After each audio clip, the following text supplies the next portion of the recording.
Many of us strive to be the best versions of ourselves in the workplace. We set seemingly impossible goals. We battle to achieve them. Often in that pursuit, we forget to take the same level of care and diligence with ourselves and with the ones we love the most. LodeStar is about those moments, the ones that shape go-to-market journeys and the humans behind them. We'll dive into the wins, the mistakes, and the lessons that don't fit neatly into a playbook. Hey everyone, welcome back for another episode of LodeStar. I'm joined here today with Phil Burrows, formerly of Verizon. Formerly of Verizon. Doing my own thing now. I mean, you were there for like 13 years, so. Yeah, almost 13 years. Really great career there. Spent time in product, corporate communications, marketing. Most recently was leading digital and e-commerce there as well for the mobile consumer business, home business as well. So opportunity came up to take a little bit of a break and, out there consulting now, talking to other companies, just getting out there. Most of the folks that are watching this podcast are in SaaS. Most of us are also in the space where like, wow, being someone for 13 years, like, holy crap, that's a really long time. What was that like? Yeah, I think it was exciting, right? Like, for me, it was a chance to kind of diversify my experience and really touch different parts of digital, touch different parts of the business as well, different types of consumers, whether it be B2B, just regular consumers.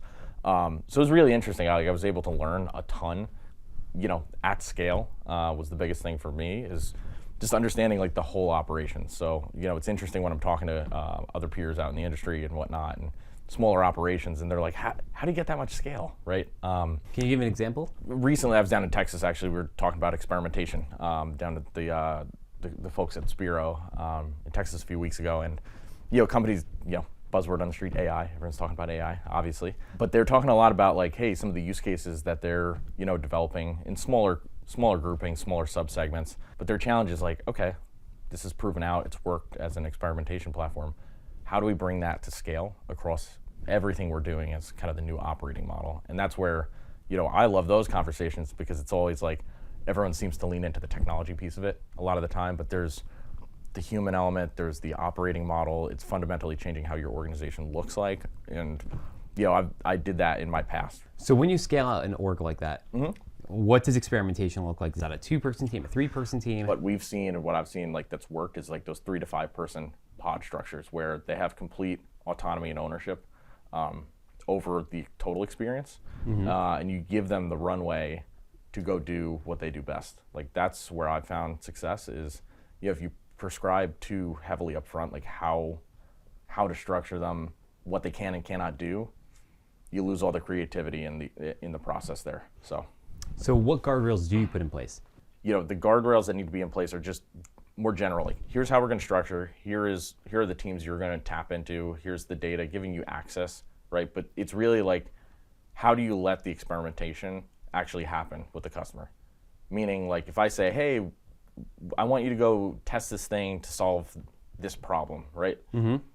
You're already prescribing a solution that might not match for what the customer's doing. So how do you look at, like, what are you actually trying to solve for? What pain point are you solving for with the customer, or what pain point does the customer have, I should say?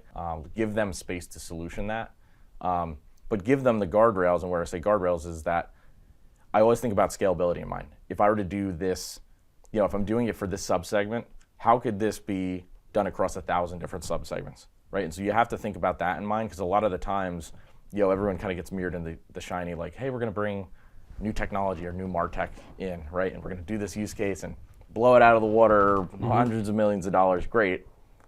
And the next question is, all right, how do you do more of this, right? Yeah. And everyone's like, well, we can't. We didn't think about the workflows. We didn't think about the process. We didn't think about what kind of talent's needed. Do you need a new data lake? Do you need new audiences? Like, none of that was thought through in mind in the front half. And so then you kind of get stuck, and you're not actually transforming anything. You're kind of just stuck in that operating model. So it's like, how do you then think about taking that to the next level, really?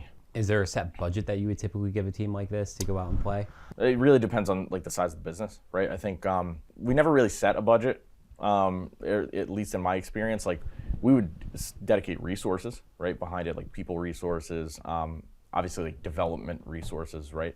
But it's tied to revenue all the time, right? So it's not, hey, we're doing this just for fun, obviously, right? It's tied to the P&L, and that was a big thing that I've always tried to kind of lean into throughout my career, is like, how does what you are doing tie directly back to the P&L? And if I'm not clear on that, if the leadership is not clear on that, if the the people that are working on it are not clear on that, it's going to fail from the start. So tie it back to the P&L, and then what it sounded like there's a real significant focus on the customer experience. Yeah. And tying that back to a business outcome. Yeah, 100%.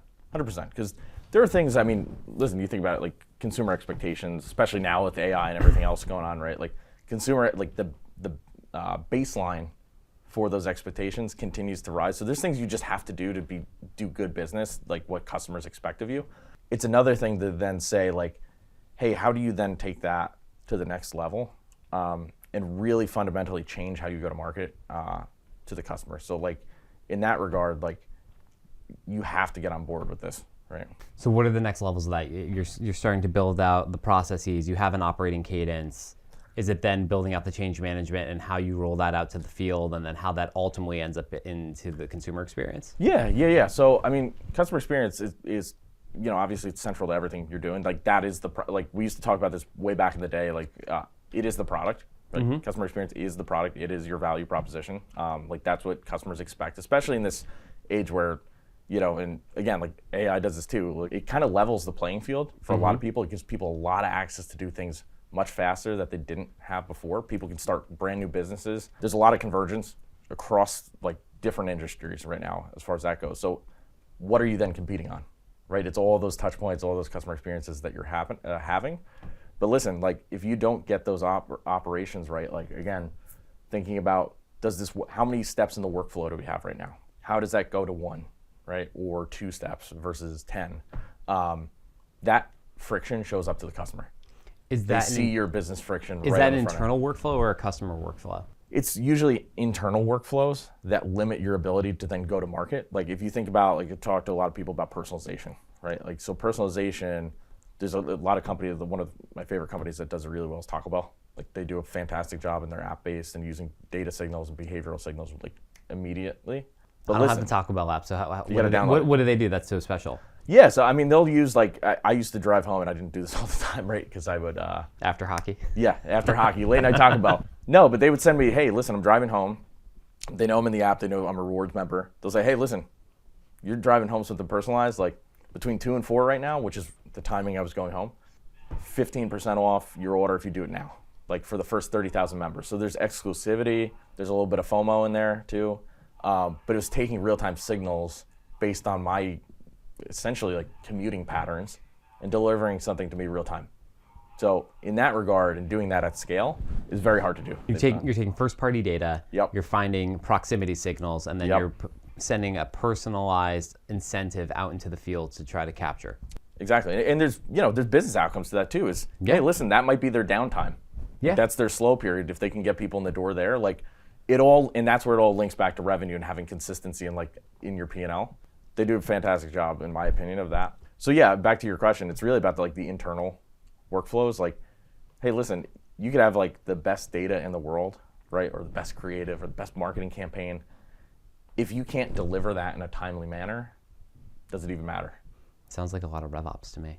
Yeah, it does. But that's the stuff. Listen, that's the stuff that I think gets lost sometimes. Is everyone gets mirrored in like I've got to solve for the platform and the technology. And yeah, you absolutely do. But we lose focus on like all of the other pieces that need to happen. Just around like, what does a modern marketing organization look like in the future? Right, because today, organizations, they have their loyalty side. Like you have your commerce teams, you have more of the creative marketing teams, you have agencies, you have all these different layers to it. But when you think about like the customer journey right now, it's all intertwined. Mm-hmm. And when you think about like AI, everyone's talking about it, obviously. All of those workflows are going to shorten. That's right. All those operations are going to shorten, and it's a different type of role that's needed now. Is you're having to play, digital leader, digital acumen. You're having to play a technical role. You're having to have kind of a business CEO lens on what you're doing and bringing it all together. A modern marketing org, it might just be around like soup to nuts. You've got media all the way through to your post sale aligned vertically that way, versus you've got functions now in silos. Like, because now it's a lot of talking between different functions and handoffs. What if you just aligned it to an actual customer journey at a broader scale? Because that's where you get the bang for your buck, is when your top line media, your awareness media through to, I'm now a customer of yours. Like that's where you get a lot of bang for your buck. Where are you seeing that spend going right now? Obviously there's a lot of marketing spend right now. Tons and tons and tons of investment in AI, obviously on the platform side. Data hygiene. Like, again, you put crap in, you get crap out. That's got to be a focus too, is like, what does your data look like? What do your audiences look like? Is that clean enough? Because again, throwing a new engine in there without having the right gasoline or the right oil, it's not going to work. The age of like personalization and experimentation and doing that faster, I think, over the last 3-4 years, right? Like companies have been doing it well. There's a lot of companies that are doing very well. Most recently, Macy's has done a really good job, I think, recently in coming around on their personalization. There's other companies that are still trying to figure it out. You add this AI layer on, it adds a tremendous amount of accelerant to needing to do that. And so what I'm seeing both on the agency side and on like the brand side is they have to fundamentally transform how they show up as a business. Not just to the consumer, but like how they're fundamentally organized internally. And that's forcing that to happen now. Like before it was kind of an afterthought, like, hey, companies are doing digital transformation, everyone's done that, which you need to. But now it's really like, oh shit, we have to do this or we're gonna get lost. And so I think you're seeing more of like companies taking transformation very, very seriously, which is where you're seeing a lot of this like volatility in like the job market. Like certain jobs are going away. There's a ton of influx of other jobs coming in. It's really around like, and listen, we're all trying to figure it out. I think everyone's still trying to figure it out. I think there's a lot of places that are doing it well and on the right path, but we're kind of all in this live right now. It's a real world case study, right? Yep. Everyone's dealing with the same problems. Yep. How do you adopt it? How do you drive enablement of it? How do you make sure you're de-risking the adoption while you're going through the process? Yeah. It's a lot. It's super interesting. It's been one of the fun things that I've gotten to see over the last few years, where working with companies that are, let's call it sub 5 million in revenue, and then companies upwards of like 8-10 billion in revenue. Yeah. Like, it's literally the same problems over and over again, but the scale of change management and the scale of expectations what really tends to change. That's a great point on expectations and change management. Like the change management piece is huge because again, like if your employees, right, are not using this and not adopting it, or don't have a sense of like understanding of it, right? Like how do you expect them to kind of buy into this, right? So that's one huge piece of it. And to your point, like I've talked to some smaller companies, to your point, like sub 5 million, that are like, hey, we had this great model, we've got this great, thing that we've been doing, and it's taken off like gangbusters, and I have no idea how to scale it, right? And so you're seeing that end of it as like, okay, like exactly what we've been talking about. How do you think about all the different pieces? Then you have these companies that are behemoths, and they've just been doing marketing and commerce and media, like everything the same way, and just kind of tweaking little bits and pieces of it over the years, like to, as the market's adjusted, that are like, we need to really think totally differently about this. And so it's like the restructuring in reverse from a change management perspective. It's like, what does that look like? The jobs to be done are the same, but the people that are doing them, now a lot of agentic solutions, those agents can do them far faster with greater accuracy at an incredible clip as far as like the volume of what they're able to move through. So I think about like data processing or being able to drive insights and analytics. Oh yeah, I mean, you can make your marketers much smarter now immediately. When you think about that, driving like voice of the customer back, right? 100%. Taking all of that feedback that you typically get on the CS or AM side of the house and push that back through the entire organization to give that voice of the customer. 100%, and that's where it becomes like, okay, do we have the right process to then feed it back to there, right? And it's one thing to kind of pipe it through and get it to the right people. It's another thing to actually action on it. And I think that's where it's like, people are going to want to see results, and they're going to want to see action on it. Are you looking and focusing more on driving gross margin? Are you talking about EBITDA? Are you talking about cost reduction? It really depends on what you're trying to get at the business. I mean, people, I think, gravitate towards cost because it's easy. It's like, oh yeah, it's going to reduce cost. I think it's more of an efficiency play. It's like, how do you move faster? EBITDA for sure. It's customer value too, customer lifetime value. That's a huge one. Is like, you're able to serve things to customers in a way that is way more meaningful to them. Because again, like everyone's being inundated with media and ads on everything these days, subscription services. So having a surgical way to go after it is a huge opportunity, I think, for companies. And just kind of circling back to your change management piece, I think with the advent of like this new, leveling the technical playing field, I can write code with cursor, lovable, cognition. Yep. And so, okay, if the playing field's equal there, and it's great, right? Everyone has this knowledge. I think the leadership piece, like the soft skills, the communication, the orchestration, like those soft leadership skills, that's going to come back into a premium. Oh, interesting. Because it's like, oh my God, we're going to have to drive large scale change across many different verticals, many different leadership groups, different C-suites, right? Who's going to do that? Who's going to be the one to take the charge and say, these things need to come together? This is how we change. Well, what I'm seeing is that like the technical piece, that the leveling of capability, the ability to build features and functionality within technology, that's all normalizing out, right? Because you can get there very quickly. You can spend 2 weeks and build something, and oh my gosh, like you actually have what would have taken a team 6 months to do before, right? But being able to take that technical piece and tie it back to a customer outcome, tie it back to a business requirement, tie it back to a business outcome, right? That's the difficulty right now. You know, what I think we've unlocked is the ability for really creative people to go out and try to figure out and solve a problem, but they're solving for a problem that they think may exist, or they have an idea that they want to play with. No, but they're not solving for a pain that actually has a monetary impact in the market. And you see that right now. Everyone's trying to, plant their flag and say, we did AI, we put it in front of a customer. Like, you have to remember, like, even though these things are moving fast, like, I think I had a stat the other day that like it's 44% of people have interacted with some sort of generative or agentic AI, but it's still only like 14% of people regularly use it. So like not insignificant, but still very small, right? But I think part of the problem is because brands and companies are trying to just plant the flag and say, hey, we've got it. It's in front of you. Use it, right? Just because you build it doesn't mean they'll come, right? Like, you need to look at, to your point, what is it anchored to from a business outcome, but also like, more importantly, what problem is it solving for the customer, and are you inserting it in a way where it's natural for the customer? Meaning, hey, if this just feels like something like, hey, it's over here in the corner, go interact with it, they're never going to interact with it. I think there's something that you've had access to that most people are, at least in the spaces that I'm coming from, don't necessarily get, which is enterprise level grade security when it comes to access to those types of tools and already having that built in the background infrastructure. Yeah, that was super important to have kind of a centralized architecture group that was doing that. So then everyone did have kind of a level playing field. And then the big thing was ingesting that into the other different platforms we were already using, whether it be like Jira with user story writing, or Gmail with scheduling, or automatic note taking. Like, it's more the back office stuff that I think we really got into in the latter stages. But pushing into Salesforce, pushing it into your data lake. Yep, exactly. That's where we're still getting there, right? I think some of the smaller, very small brands, like they could be super scrappy and just deploy it because their business models are very, very simple. At an enterprise level, like, it moves a little slower naturally because you've got way more scale, way more volume, way more just legacy systems. Like, that's a whole other, Hey, I remember when we were on Visions East. Yeah.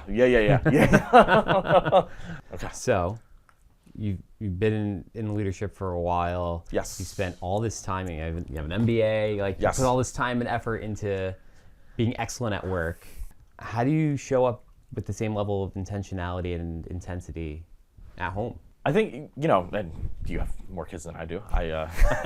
So I'm just 3 years into it. But no, listen, I think it's something. It's a balance, right? Like, and I can't say I've totally solved it yet myself, but you gotta be passionate about what you're doing, right? And making sure that, like, again, if I don't show up the right way at home, I'm not gonna show up the right way to my employees, and vice versa, right? So it's all kind of interconnected. Especially like over the last few years, you had like in office, you had hybrid, like everything kind of just blended together, and so I in the early stages, I had to really think like, all right, I need to be very intentional with my time, right? I need to make sure, hey, this is what I'm doing from this time to this time. When I'm home, I put my phone on the side, leave it there. People knew how to reach me if something was urgent, but like that stops, this starts. Yeah, so like what's a typical day look like for you? Yeah, so it's changing right now. It's been floating around the city, floating around different, a lot of coffee, that too. Getting up, spending a little bit of time in the morning, just my wife, my son, then getting ready for work, commute in. I always kind of made a stop along the way. I was the type that would be like, I'm gonna go 150 miles an hour, and then I need to take a break, get a coffee, walk, just like interact with different people. Like, that's what fueled me. Like, when you think about like career fuel, like if you slam your calendar with a ton of stuff, right? We all naturally do. You don't get time to actually talk and understand like what your team's needs are at like a human level. It's harder to quantify in dollars and cents and meeting equity, right? But like that doesn't matter. Like if you start to, like I've always said to my team, like my leadership approach there was always like, you have to have a vision, you have to have humility, and trust were my three big things, right? And so if you do that, you empower your team to be the CEO of their space. Give them the autonomy and trust to be able to go do things and handle things and support them, right? Mm-hmm. I don't need to be on everything. I don't need to micromanage everything. Like that makes them feel good and feel empowered. Mm-hmm. And so I try to do that, outside of the office too. I tried to keep it very 9-5, 9-6, right? And then, we always do dinner early. Just try and spend some time there. It's a little bit tough because, especially when the kid doesn't want to sit at the table. He just wants to, eat something, run around, then eat, sporadically. That's always fun. And then just kind of like Zen time.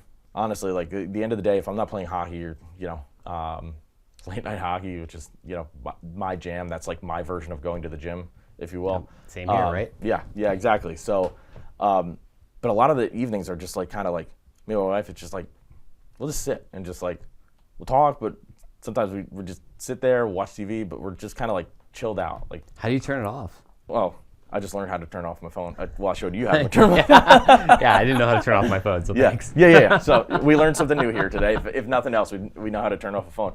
Again, I do, like, I always tried to operate at scale. Like, if I'm the CEO of my space in a party of one, how would I operate as a party of 1,000 too? So what I tried to do is like, okay, I'm going to structure my day as if I'm the CEO of my own space, which I guess I am right now, right too.